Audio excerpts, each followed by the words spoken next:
Hello, my name is Tyler Pope, and welcome to my physical science project for PHS 111 about how the Appalachian Mountains took its form. So you may wonder yourself, how can I use this in the real world? What point, does this make? What sense does this make? It's a really big part of history from, the eastern United States. It's really important to us around this area, and of course, Alabama. I mean, we're a part of it currently, where we are. We're in the very southernmost part, but we're still considered a part of it. A very slight part, but it is still a part. So today I'm going to be talking to you about how the Appalachian Mountains took its form. My first slide. So my first slide is about the Appalachian Mountains' beginnings and its shapings. So scientists estimate 300 to 500 million years ago. There's no exact date within them ranges, but there is 300 to 500 million years ago. The big part of this happening would be because of the Lapteous Ocean opening. So this was between North America and Africa at the time because the continents were really weird at this time. They were all together at one point. So it opens, right? And, several years later, they come back together, forming Pangea, which is a huge collision between all these continents. And when this collision happens, it forms, the mountains known as the Appalachian Mountains right now. The impact was so massive, it created the upwards rise of the land, creating the mountains. So, and as you can see here in my picture, right here in the red is North America, and right there in the yellow is Africa, and the green South America. That is really the major parts of our impacts here.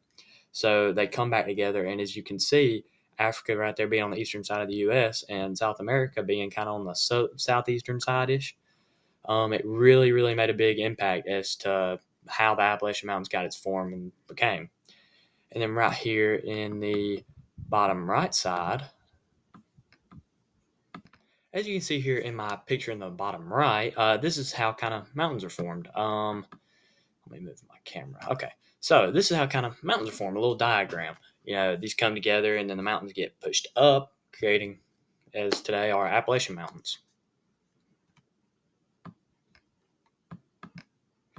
Okay.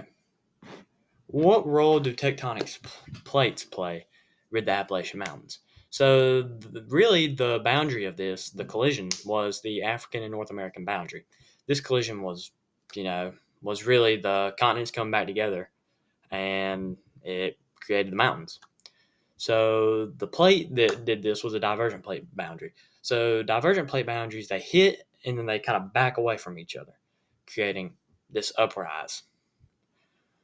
And that left now what is the Appalachian Mountains in the eastern range of the United States. As you can see here in my pictures in the bottom right, right here in the first one on the left is the Appalachian Mountains, where it spans from. It really goes from Canada all the way to northern Alabama, northern Mississippi in some parts. And then on the right side is my picture of, the divergent plate boundaries and how it works. It's just a better diagram instead of me explaining it. So I figured it'd be a better diagram to be able to see.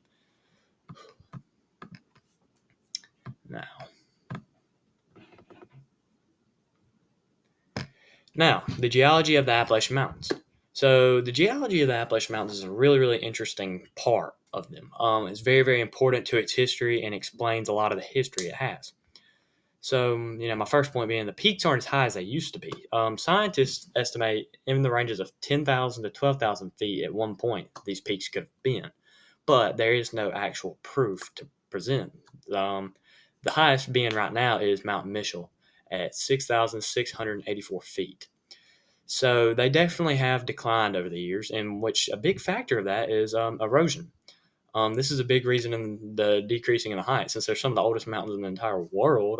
The rain and all the sediment and the rocks and everything is just eroding away at this mountain. It's really just bringing it down. And over time, that's really what happens to mountains. So,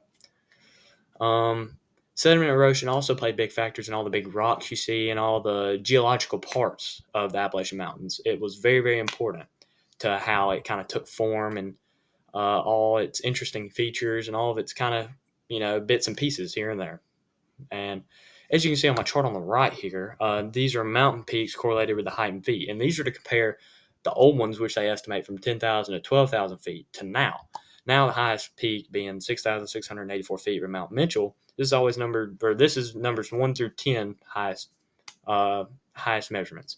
Right here on the 6,600 6,600 plus, both of those, the Cattail Peak and Balsam Cone, those are both, they have not been fully discovered to the top peaks. This is what they're estimating right here.